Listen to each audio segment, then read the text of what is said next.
We're live streaming. Sorry, I heard you a low volume there. We are live streaming now. Wonderful. Thank you. Good morning, everyone. Thanks for joining us today. I call this RRTPO TAC meeting to order. Chet, would you like to go over the statement for virtual meetings?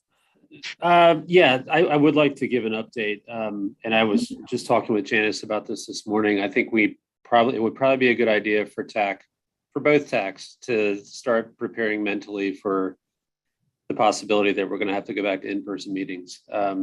We expect that at some point in this year that the emergency declaration that the city has declared will probably go away. We don't have any indication of when, but I know that everyone has started to schedule, back-to-back meetings. So drive time may not be included. So we will hopefully have time to prepare and revise schedules as needed. But for today, we are doing this meeting virtually. Everyone is virtual, and we do use the Zoom webinar platform so that there is a Q&A function at the bottom of the screen.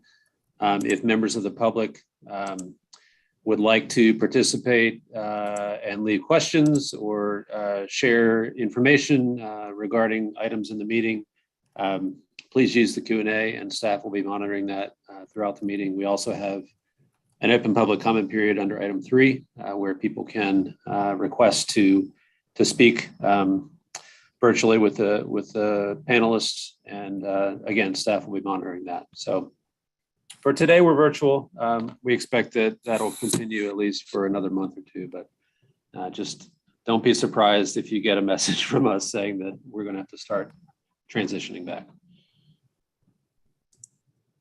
Thanks for that update, Chet. And yeah, please continue to keep us posted and we'll plan accordingly. Let's see, next on the agenda, Ms. Firestone, is roll call and certification of a quorum. If you would please proceed.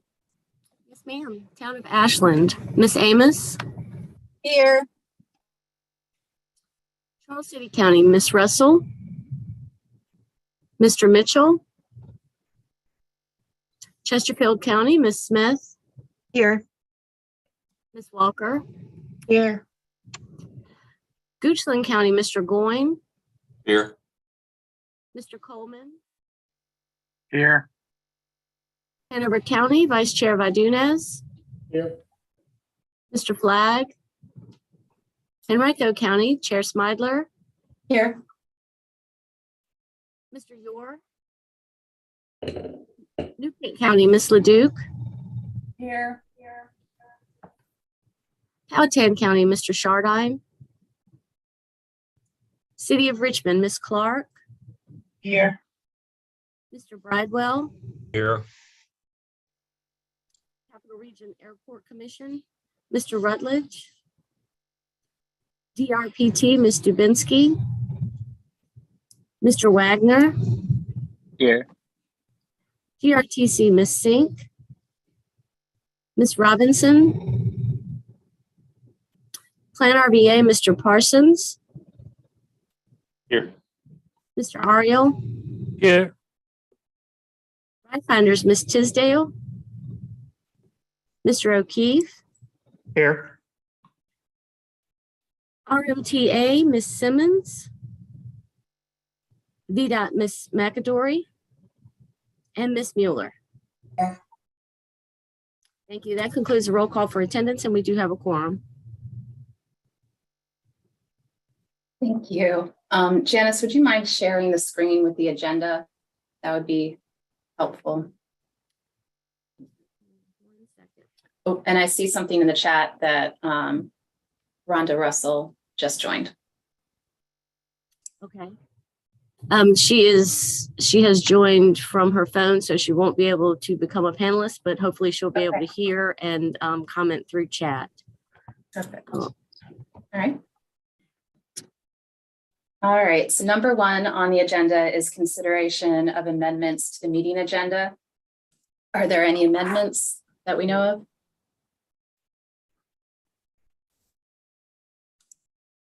No. Okay. Hearing none, we will move on to item number 2, approval of the July 12th TAC meeting minutes. Would anyone like to make a motion for approval of the July 12th, 2022 TAC meeting minutes? This is John O'Keefe. I'll make a motion to approve those minutes. Joe Vardina, second.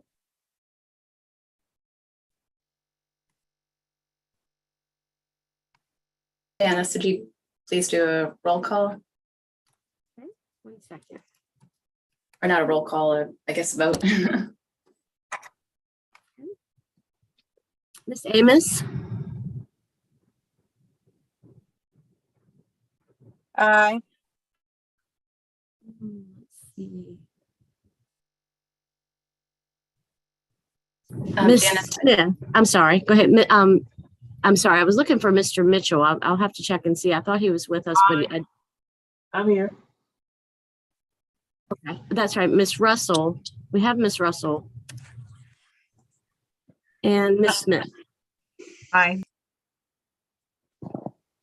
Mr. Boyne, Aye. Chair Badunas, Aye. Chair Smidler, aye. Miss Leduc.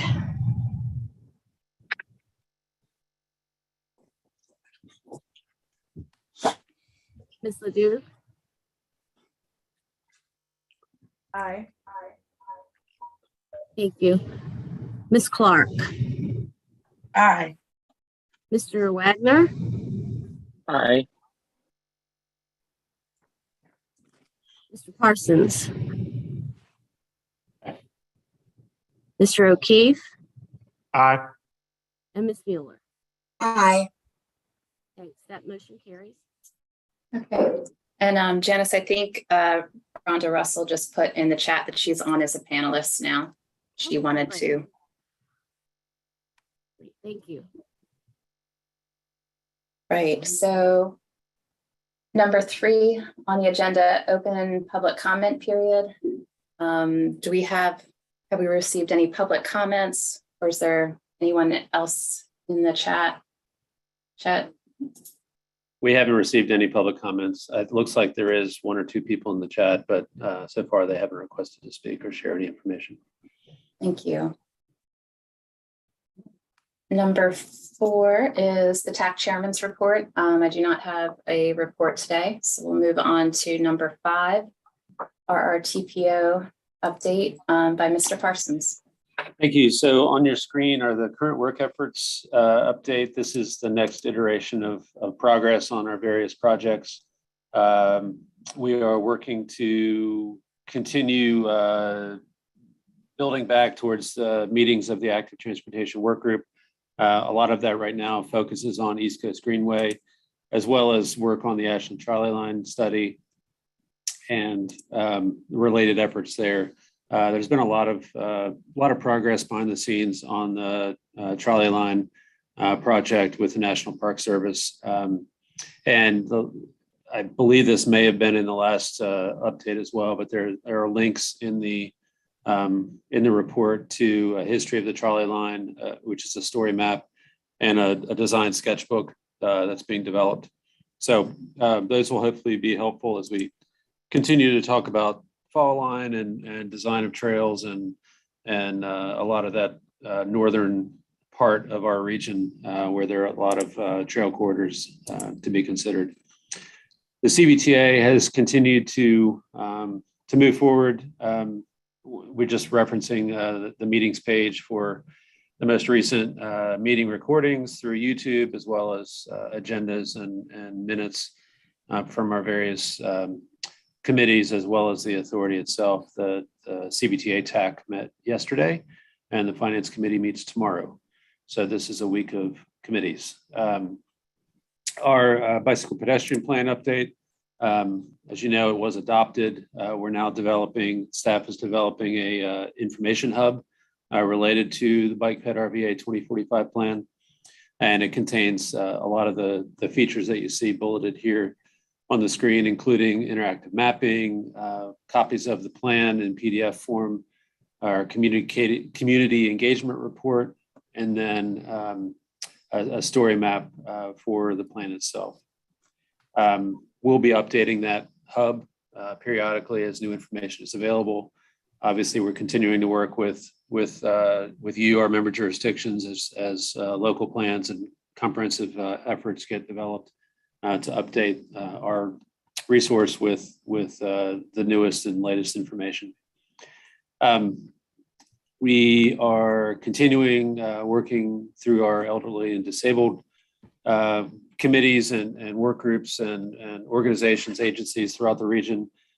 Ken Lance is leading a lot of that effort, working with our various health districts and ride sharing support groups and those kinds of things, as well as lots of public outreach. And we're making a concerted effort to attend more community celebrations and events and put up booths and tables to share information about Plan RVA and the TPO and the efforts that we have been working on. So there's a summary there. And then I think finally the highlight to recognize on this page is that our socioeconomic data work group has begun.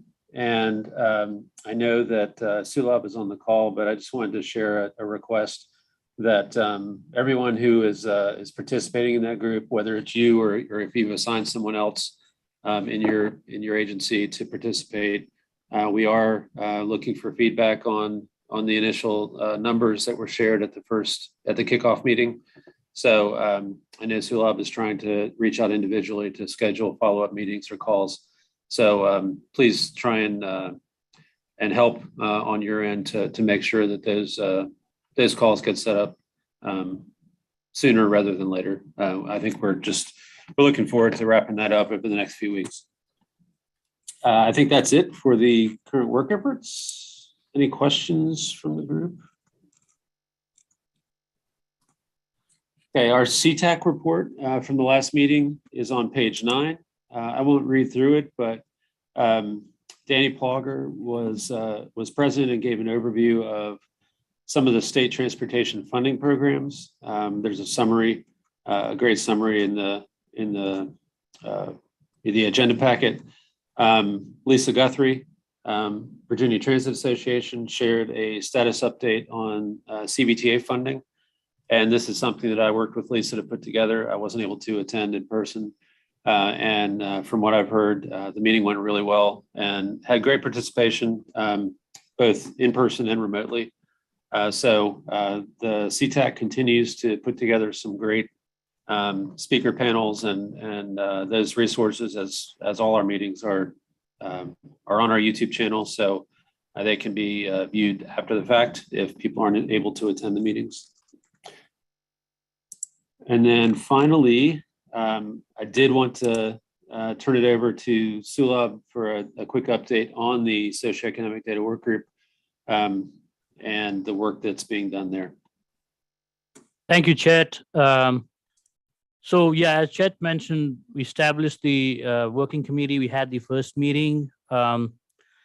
This time we are only looking at developing the 2050 data, not the 2017 data because of COVID implications.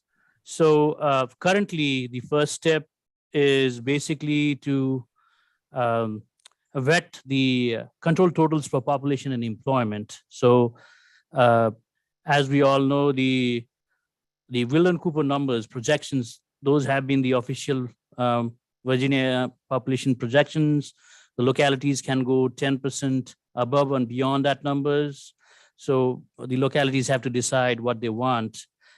Secondly, the employment projections, there are no state official projections, and Plan RVA working with Shumara Economics, which is a economic analysis firm, developed a methodology or a model to project employment based on ground data, which is basically based from what we have done in the past, like 2008 base year, which was before the Great Recession, 2012 after the Great Recession, and then 2017 using those 3 lines. And then we developed a model and established employment projections for 2045, which has been extended to 2050. And that's the baseline projections for the locality to accept.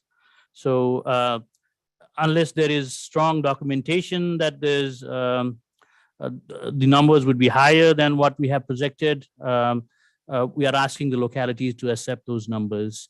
And then the final thing is we are just asking the localities to provide pipeline activities for commercial, residential, and industrial sectors, so that when we have the growth, it's going to be easy to allocate those growths into those TAZs rather than proportionally distributing it, so that we can capture what's actually coming up. So those are the three things which we require from the localities now. And as Chet said, I have been reaching out to individual representatives to finalize that as soon as possible. That's it. Thank you.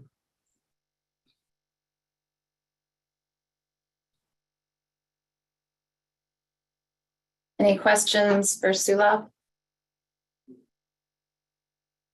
Hearing none, we will move on to item number 6 on the agenda, Safe Streets for All competitive grant. Mr. Parsons, it looks like we have 2 requests for endorsement. We do. I'm sharing the first one, which is from Henrico County. Let me zoom in a little bit here. All right, can everybody see that? Whoops. I think that says Chesterfield County, or maybe it says Henrico, but the requested action, yeah, needs to be updated. Okay. Hang on one second, bear with me. Sorry about that. I put that together from a previous staff report just before the meeting and did not update that first section where it says requested action. The background and everything has been updated. I'll fix that and repost it. Okay. Okay.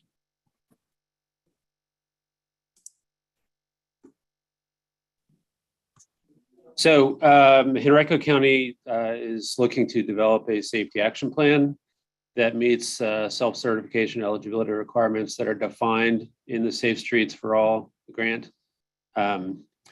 Funds for the grant program are to be awarded on a competitive basis to support planning, infrastructure, behavioral, and operational initiatives to prevent death and serious injury on roads and streets.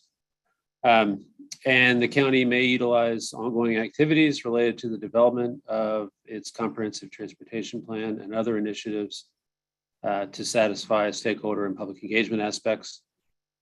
The county plans to apply for a safety action plan grant in 2022 to support funding the development of their safety action plan, and intends to use the completed plan to be eligible to apply for grants, including Safe Streets for All implementation that requires a safety action plan to be in place. So the request is $400,000. And I believe that the county is pursuing the grant on its own and is requesting endorsement by the TPO Policy Board. And I believe the sponsor is with us this morning if she would like to share any more information.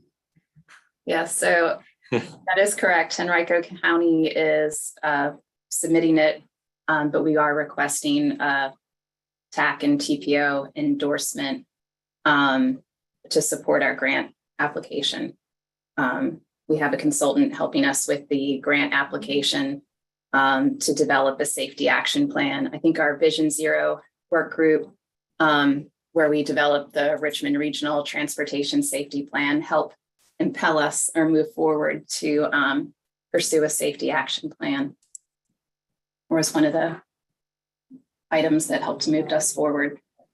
Are there any questions about Henrico's application or endorsement questions? I see Barb has a question. Okay.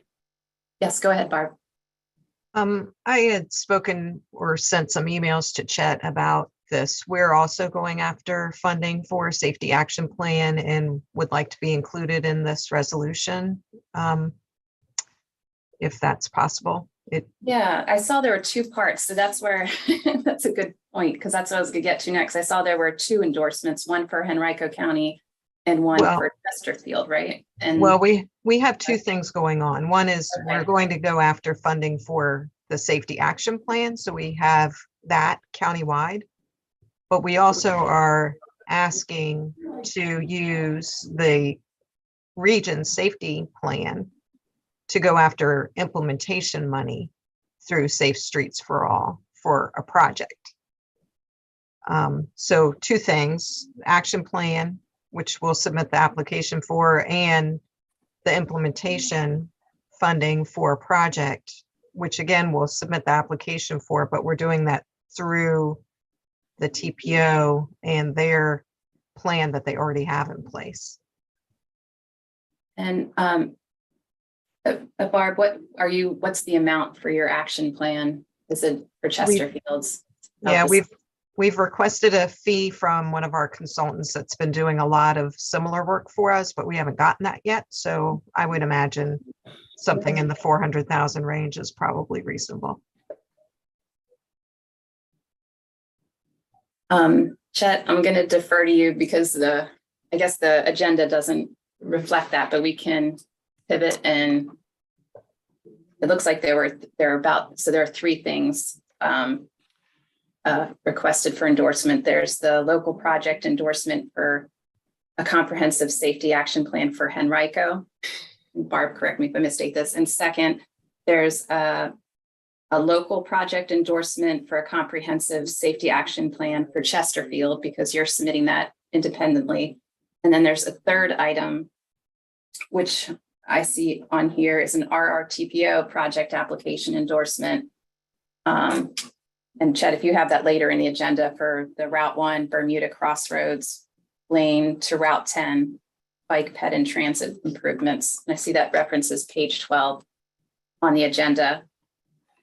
Did we have those as all those three items under one motion, or did we have Henrico separately and then Chesterfield's, or how was that? Yeah, set up? I can explain. I apologize. I did not understand correctly, or I did not follow that Chesterfield was looking for two endorsements. We have the Henrico County Action Plan endorsement. We have the other project that Barb mentioned is listed under 6B for the Route 1 project. That would be an application, the implementation application. And then the third project, which Barb just highlighted, was the additional safety action plan for Chesterfield. So we did not get that on the agenda. It sounds like it's essentially identical to what Henrico is looking for, which is on the screen now. And if the TAC is agreeable, staff can make sure that the resolution and the requested action for TPO policy board endorsement can be adjusted to support both Henrico and Chesterfield's safety action plan effort. So we could handle both of those under 6A because they're essentially the same endorsement, and then 6B would be the project endorsement that Chesterfield has requested. Okay, so two separate motions. Yes, please. Okay. Are there any questions about 6A, a local project endorsement for a comprehensive safety action plan for Henrico County and Chesterfield County? And if not, would anyone like to make a motion? Oh, Boston, did you have a question? No, I was just about to say, I move that we recommend approval of 6A, both as presented and as amended per Barb's request to add Chesterfield. I'll second that motion. This is Barb. And Janice, would you please do a roll call vote? Yes, ma'am. Miss Amos, Aye. Miss Russell, Aye. Miss Smith, Aye. Mr. Goin, Aye. Vice Chair Badunez, Aye. Chair Smidler, Aye. Ms. Ledoux, Aye. Ms. Clark, Aye. Mr. Wagner, Aye. Mr. Parsons, Aye. Mr. O'Keefe, Aye. and Ms. Mueller. Aye. Thank you. That motion carries. So the second item on the item 6 is the project request. Let me zoom out a little bit. From Chesterfield County regarding a Route 1 Bermuda Crossroads lane to Route 10 bike ped and transit improvements. And this is a specific project request for implementation, utilizing the regional safety action plan as the foundation for it. I would be happy to read through this, but I believe that Barb may be able to provide better information from the county's perspective.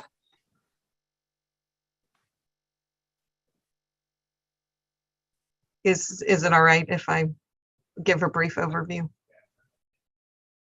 Yes, please proceed. Barb. Okay, yeah. Chesterfield has made it a priority to build bike ped facilities along Route 1 from the city, Richmond, all the way to Colonial Heights. So we've been aggressive in going after funding. We had a lot, or have a lot of pedestrians walking along the road currently. And once we establish the transit service along Route 1, there's more demand even, so we want to try to get people safely from their origins and destinations on the road.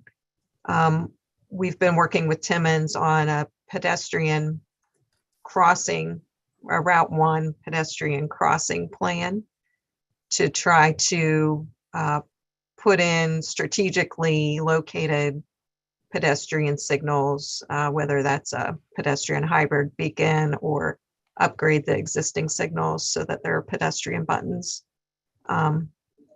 So this is building upon that work. Timmins identified this section of roadway from Route 10 up to Moores Lake Road to the north. So this is between 10 and 288 for facilities on both sides of the road and a pedestrian hybrid beacon to get people between a bus stop and the shopping center that's on the west side of the road. It also includes pedestrian lighting, which we're putting in with our projects along Route 1. I think that's really about it. We're estimating the project at $7.2 million. Anyone have any questions?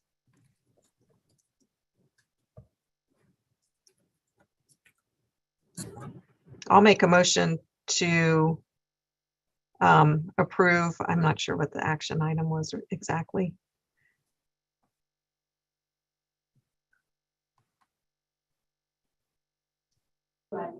I'll make a motion to recommend that the TPO endorse this project and submit it on behalf of Chesterfield. I'll second that. Janice, would you please do a roll call vote? Yes, ma'am. Ms. Amos, Aye. Ms. Russell, Aye. Ms. Smith, Aye. Mr. Goin, Aye. Vice Chair Badunez, Aye. Chair Smidler, Aye. Ms. Ledoux, Aye. Ms. Clark, Aye.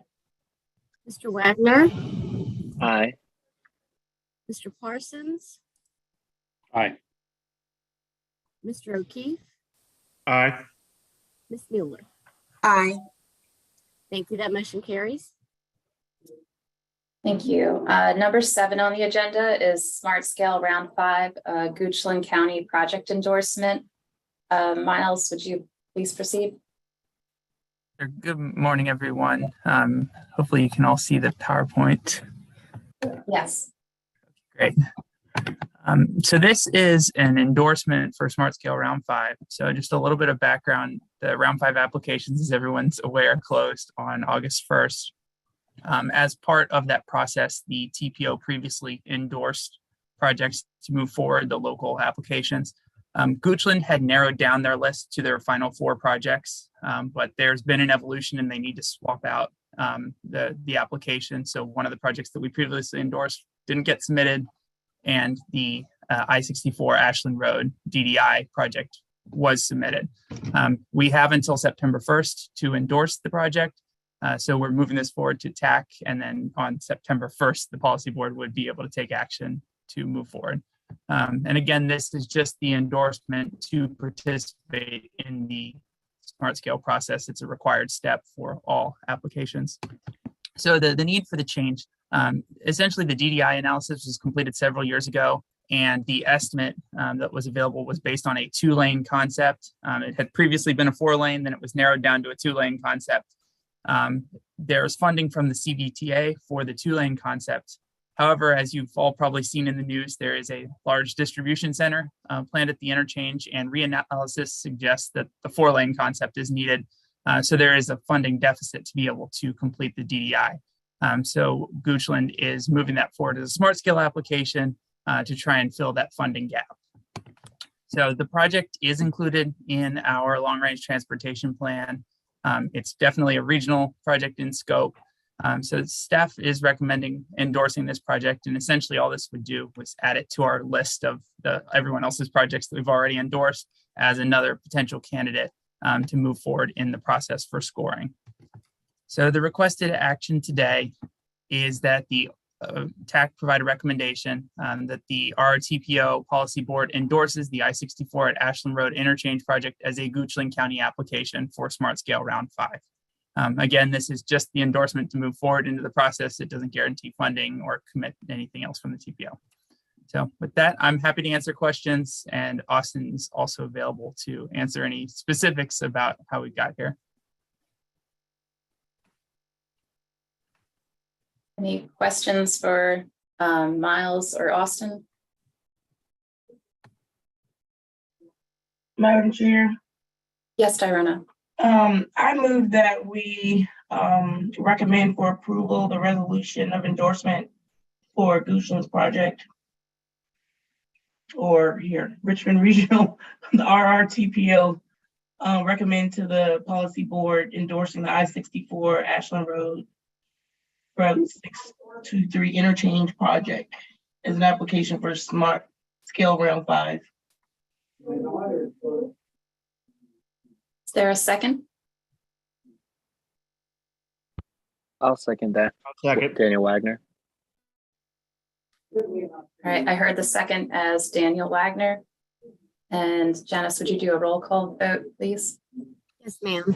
Miss Amos, Aye. Miss Russell, Aye. Miss Smith, Aye. Mr. Boyne, Aye. Vice Chair Badunez, Aye. Chair Smidler, Aye. Miss Leduc, Aye. Miss Clark, Aye. Mr. Wagner, Aye. Mr. Parsons, Aye. Mr. O'Keefe, Aye. Miss Mueller. Aye. Thank you. That motion carries as well. Thank you. Item number 7 on the agenda is, item number 8, fiscal year 24 STBG Cmac schedule, and Miles will be filling us in. Thank you again, Madam Chair. This is just an informational item, update for everyone. So as you're all aware, the Rstp Cmac project selection process is a major part of what we do as the TPO. We hold the selection process annually, and it coincides with the 6-year program development at Vdot. Based on kind of where we are at the end of last year, we're expecting right now about 18 million will be available for Rstp for this upcoming cycle, and about 7 million in Cmac. So that's what's not currently allocated and would be available based on the adjustments with our reserve and everything as it cycles through the process. So we are gearing up to start that process. Staff will be preparing some resources and putting them on the website over the next couple of weeks, and the application will be online as we've done in previous years. The big change this round is that we are not going to try and complete the Vdot Pre-Screening this cycle. Basically, with Smart Scale and everything else that's going on, there's just too much on everyone's plates. So what we've decided in coordination with Vdot is that we will review the applications after they're submitted and go back and validate over the fall into December. And this is just for this round. We will continue to work with Vdot to get that process ironed out for the pre-screening. But for now, we're going to fall back on kind of the old process for this upcoming round. And the proposed schedule is essentially applications in September. So we'd start on August 29th, which is just the Monday of that week, and then go through the end of September, September 30th. That would put the project sponsors' presentations in early to mid-October, screening, scoring, validating through December, and then we would come back to TAC in January and February with existing projects and new projects, and then in March, the TPO would be able to approve. So this is the draft schedule for this year. As with every year, it's somewhat contingent on when we actually get the final numbers for funding, but this is what we're looking at right now. Obviously, if there are any major concerns, please let us know. But otherwise, we will be sending out information for you to get that application window started at the end of this month. So with that, I'm happy to answer any additional questions. Thanks for that helpful information, Miles, and the reminder to all of us. Any questions for Miles? Joe, go ahead.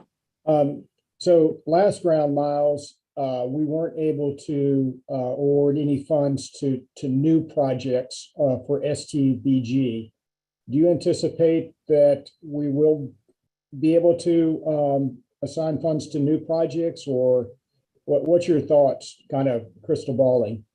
Sure. So the 18 million is essentially what we expect to have available.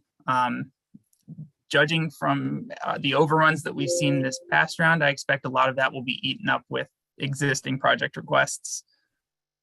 But until we get updated numbers, later in the year, I think our next window is January for everyone to submit your project progress reports.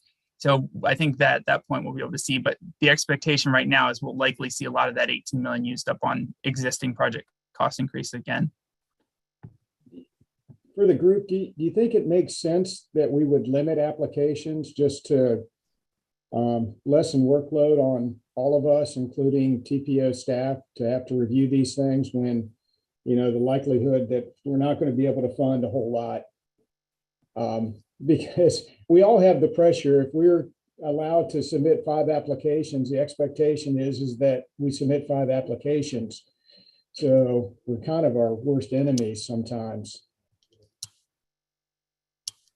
So it was something we discussed when we had the subcommittee to set the new guidelines, but that wasn't moved forward. I think if that's something TAC is interested in pursuing, we're more than happy to oblige. I think, as you mentioned, it would make it easier on staff as well.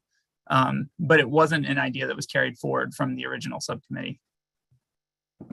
Back in the day, we would do this in phases, and the first phase was to assess current projects, figure out what the current projects estimates were, and update that, and review the funding to see, as a result, if there was going to be enough money to really call for new projects.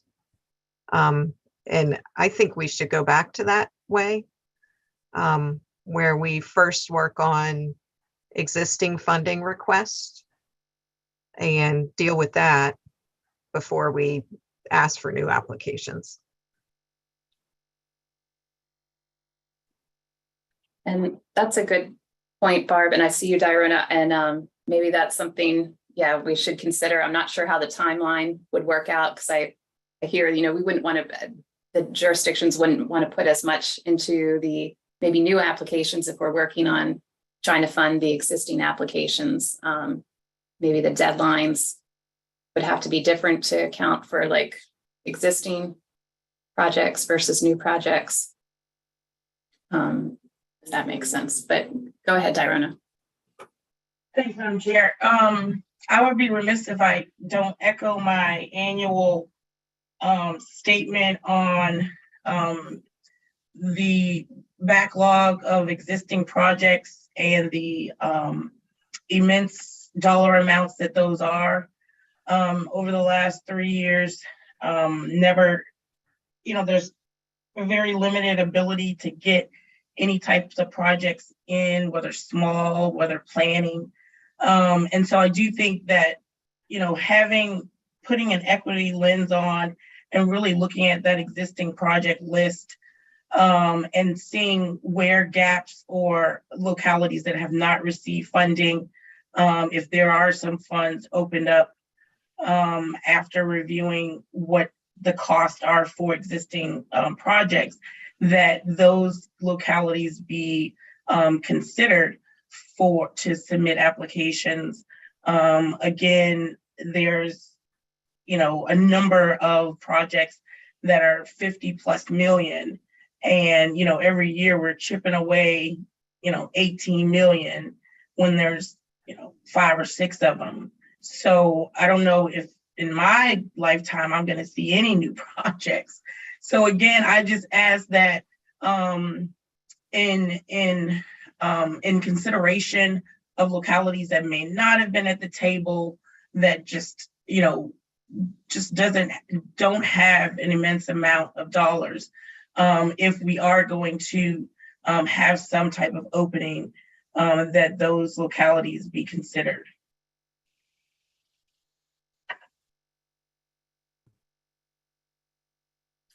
Thank you. So, Madam Chair, it sounds like the consensus that we're hearing is that you'd like us to reconsider the schedule to look at the potential for splitting existing and new project applications.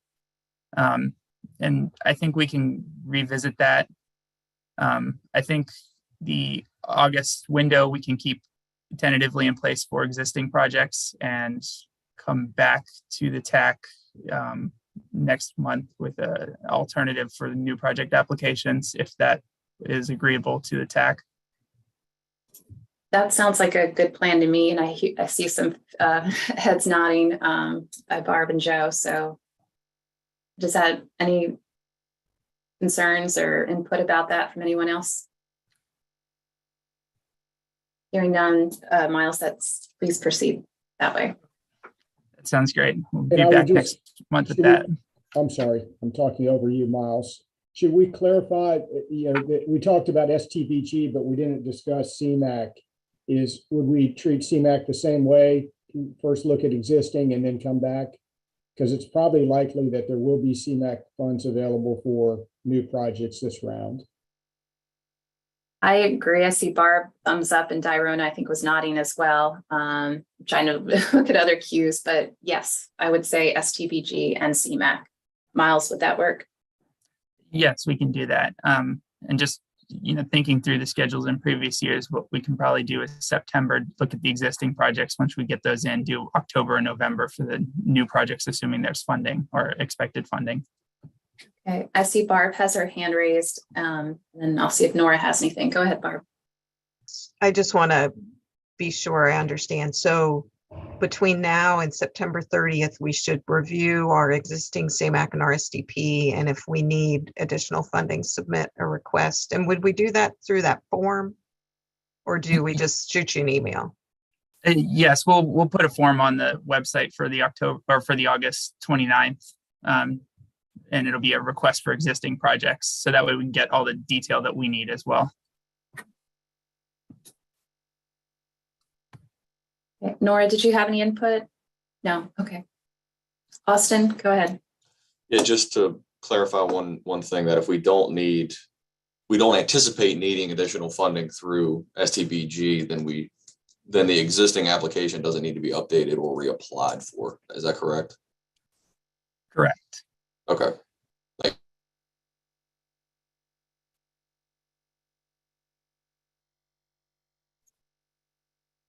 All right, thanks for that information, Miles, and that sounds like a good plan. So next on the agenda is number 9, fiscal year 24 to fiscal year 27 TIP development schedule. Thank you again. Informational item. Miles, please go ahead. So it's been 3 years since we developed the last TIP, so it is time to get started with the new TIP development. Just as a reminder to everyone, the TIP is essentially the region's list of transportation investment priorities for the next 4 years. It's essentially a necessary step to obligate the federal funds that get awarded to projects through the allocation process. And we update it every 3 years in Virginia to ensure there's always an overlap year and we don't lapse, which would grind everything to a halt. This process is pretty intensive. It's coordination with the state, with the local governments, and with transit agencies to get the projects together. And then we also have to do conformity, and there's an MPO self-certification process that happens at the same time. What we're looking at right now is a schedule that lines up largely with VDOT's. One big innovation that we are proposing for this TIP cycle is a more intensive look at the performance-based planning. So what we've done in the last 2 TIPs was essentially there's an appendix at the back of the document that just talks about we're spending this much money on safety, so it should help reduce crashes, looking at those federal performance measures.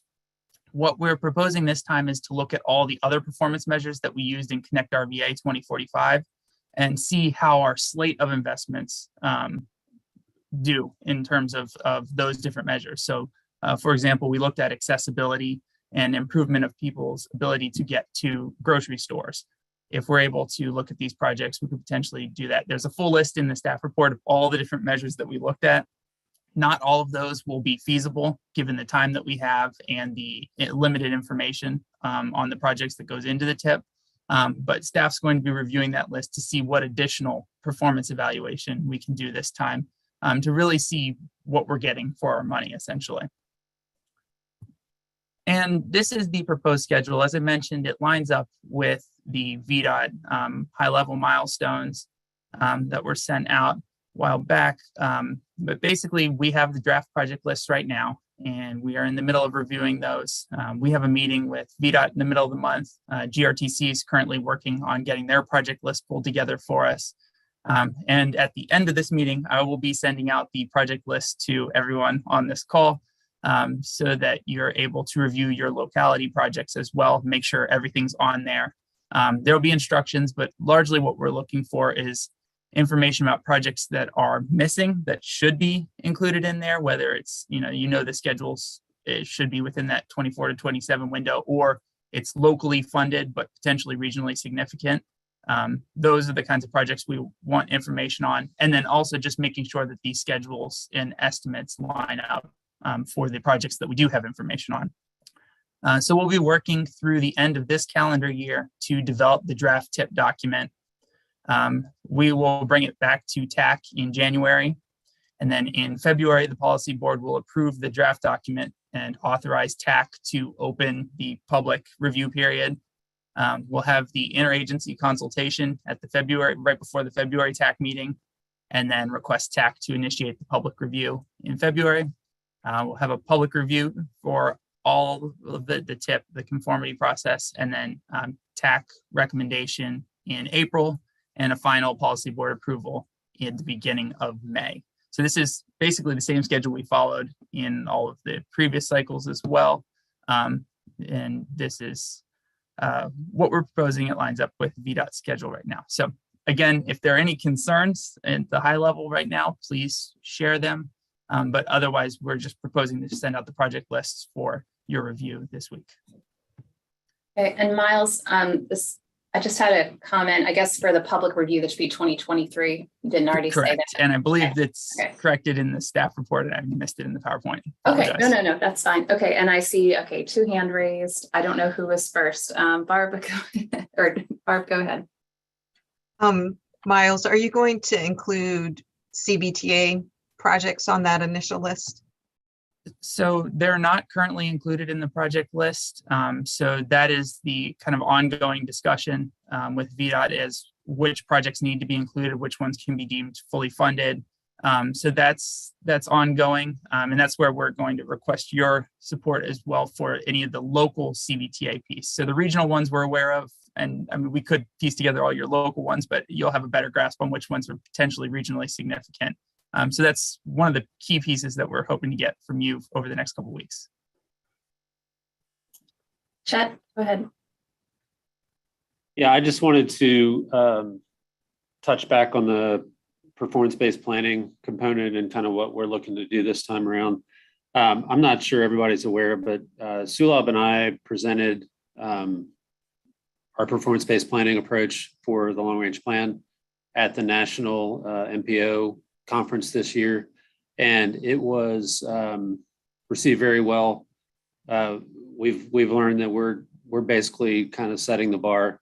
Not many other MPOs in the country are doing this type of in-depth analysis. So taking it a step further and using the same tools in developing our TIP is kind of the next evolution of performance-based planning. So staff is really excited about doing this, and we think it's going to continue to put the Richmond region in a really good light when people are looking for best practices around the country. So thanks for your support of this and understanding as we kind of go through this process for the first time with the TIP.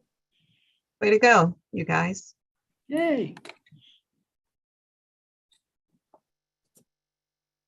Any other questions for Miles? Hearing none, we will move on to item number 10, Transportation Agency updates.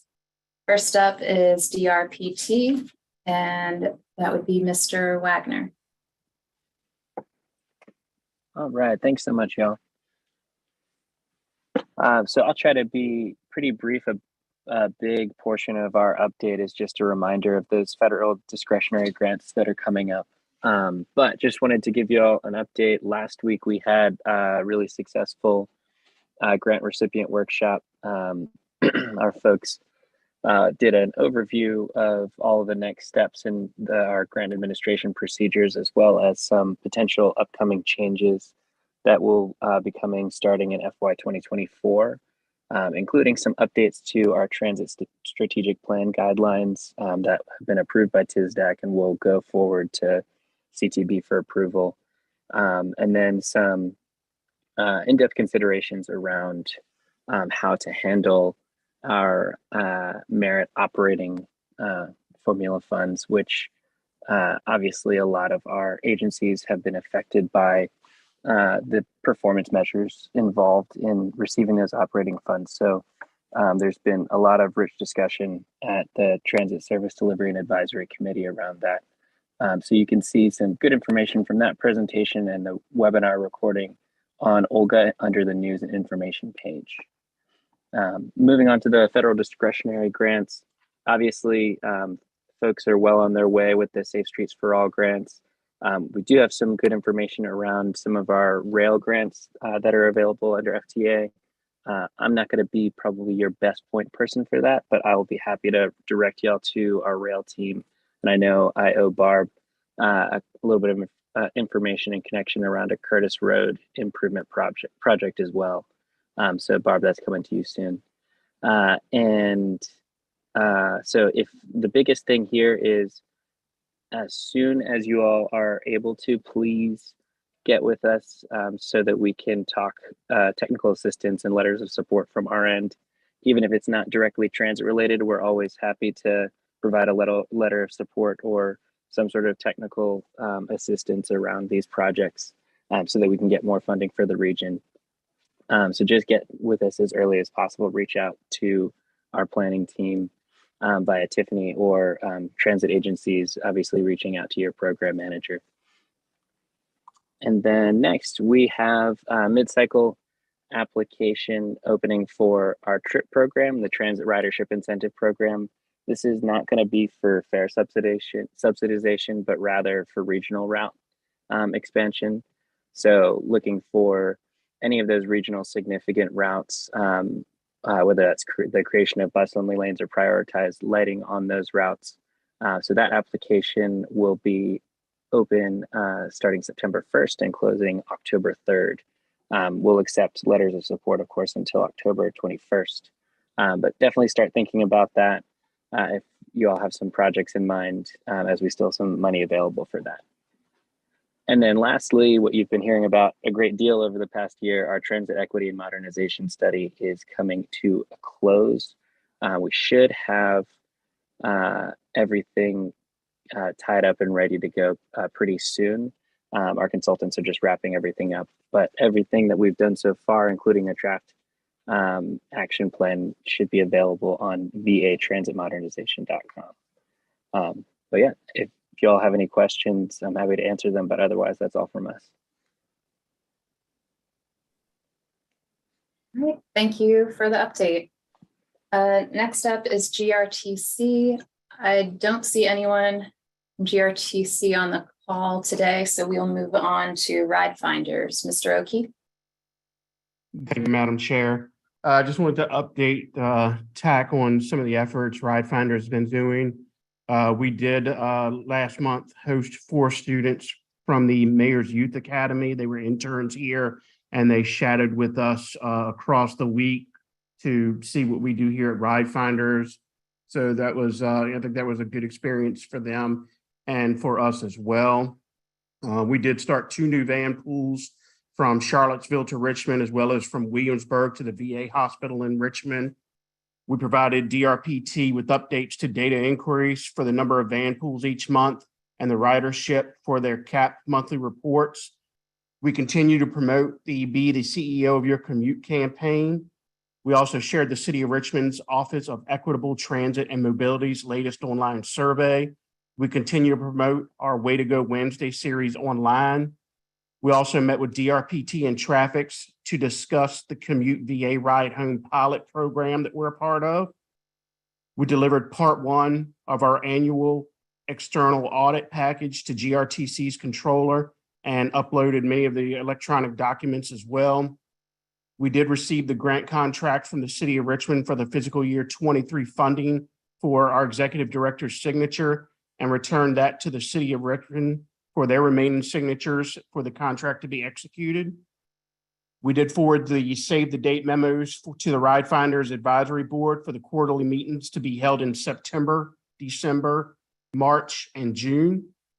We're also in the process of working with the auditors designated by DRPT for our tri-annual compliance review. And last but not least, our Executive Director, Bon Tisdale, and Sharika Ruffin were at our ACT event last week in Chicago. And we were up for 2 awards, and Ride Finders received the 2 awards at the ACT National Conference this past week for social media marketing and overall marketing campaign awards. The ACT is, it's across the entire United States. And so we were going up against other places such as California. We also were up against, another TDM agency in Northern Virginia. And, we won against them. And so it kind of shows you all we stand out amongst our peers throughout the industry. But that was hot off the press from last week. And I just wanted to make you all aware and wanted to thank you all for you all's continued support of Ride Finders. Congratulations on the marketing awards for Ride Finders. That's great. Thanks for representing our region well.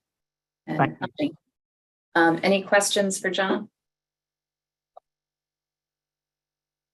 Hearing none, we will move on to Vdot. Ms. Mueller? Yes, thank you, Madam Chair. I'm sharing my screen so you can follow along. As always, I'll start with the CTB update. At the July CTB meeting, the board received presentations on the Vdot Environmental Division recommendations for the draft and final environmental impact statement, the FY22 project development and delivery, pavement and bridge performance, and federal transportation performance management.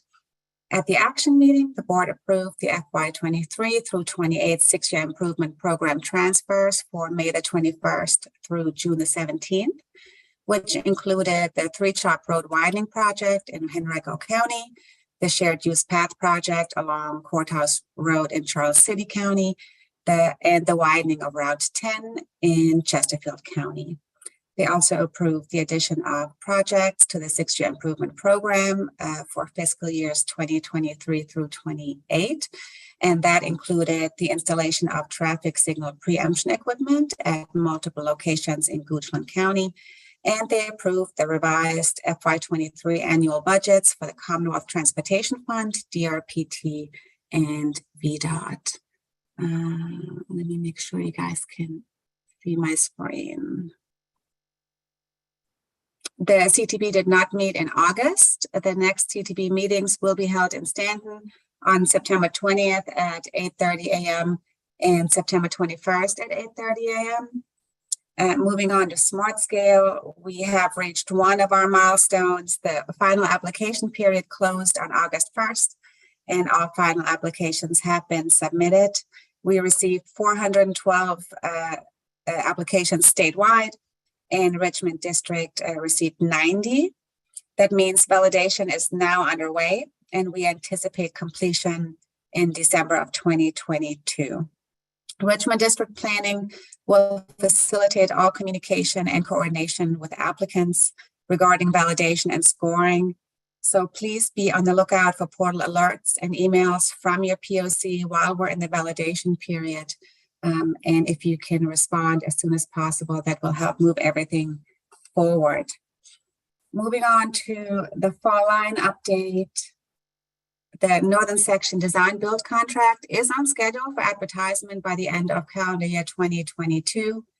The standard project agreement between Vdot and the CVTA for the Northern Section was presented to the CTB in July, and action is anticipated at the September CTB meeting. The Southern Section Design Build contract is on schedule for advertisement by mid-year of 2023. Vdot is coordinating with the CVTA Fall Line Work Group to assist in prioritizing the remaining unfunded segments of the trail. The design guidelines. The final version of the design guidelines will be available prior to RFP advertisement. This is not impacting the schedule as long as it is ready by the time we advertise. Fall Line Trail Work Group will have the opportunity to review before completion. And last but not least, there are currently no public hearings within the TPO study area. And that is my update, Madam Chair. Thank you. Any questions for Vdot?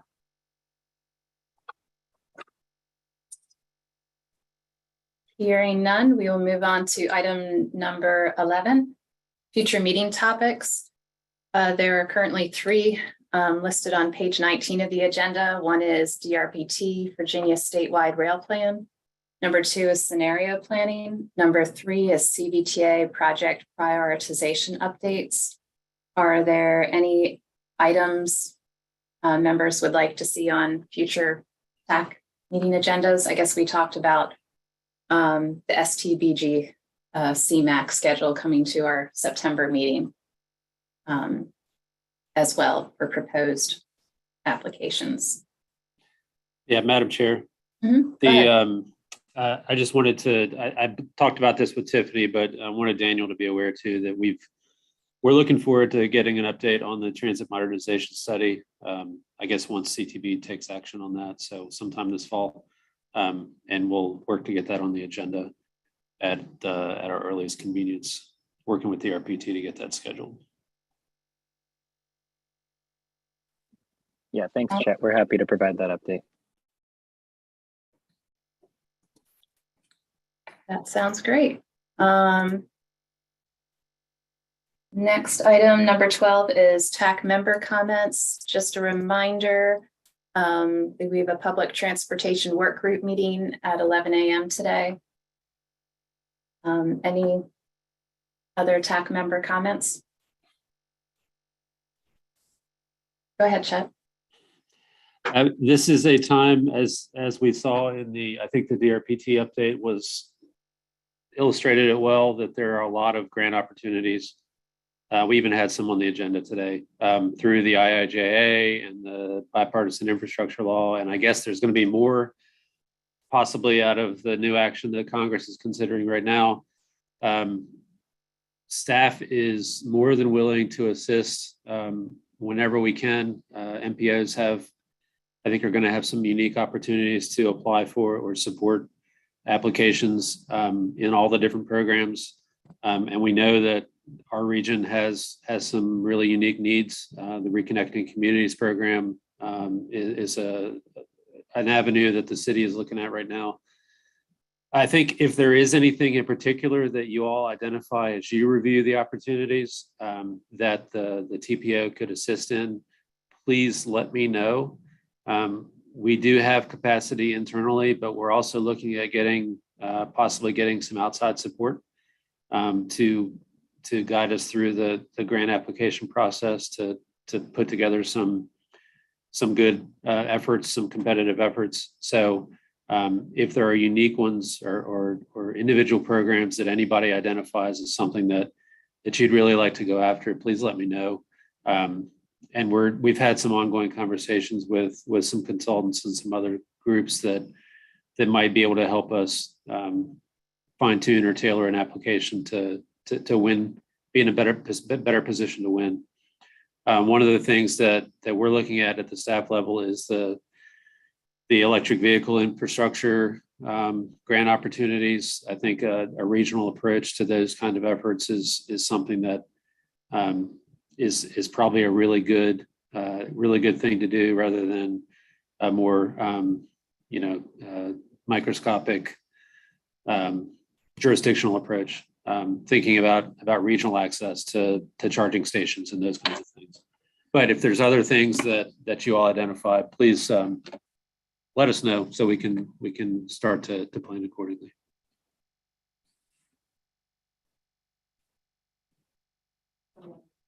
Thanks, Chad.